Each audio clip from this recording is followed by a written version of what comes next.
ఆయన ముందు నిలబడినప్పుడు నిశ్శబ్దంగా రెండు చేతులెత్తి నమస్కారం చేసి కళ్ళు మూసి ప్రార్థన చేస్తానా? ఎందుకని?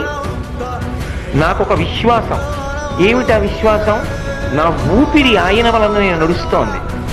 నా వాళ్ళన్న వాళ్ళు క్షేమంగా సంతోషంగా ఆయన వలననే ఉన్నారు.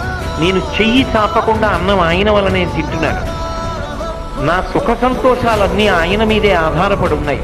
నాకు ఆపదలు రాకుండా ఆయనే కాపాడుతున్నాడు. ఇక్కడ నువ్వు ఎవరిని చూస్తున్నావో ఆయనే కరచరణాదులతో కాళ్ళు చేతులతో కదిలితే సంతకం పెట్టి నువ్వు అన్నం తినడానికి జీతం ఇస్తున్నవాడెవరో వాడి రూపంలో ఉన్నాడని జ్ఞాపకం పెట్టుకో. ఆయన ముందు నిలబడినప్పుడు నిశ్శబ్దంగా రెండు చేతులెత్తి నమస్కారం చేసి కళ్ళు మూసి ప్రార్థన చేస్తానా? ఎందుకని? నాకొక విశ్వాసం. ఏమిటా విశ్వాసం? నా ఊపిరి ఆయన వలన నేను నడుస్తోంది. నా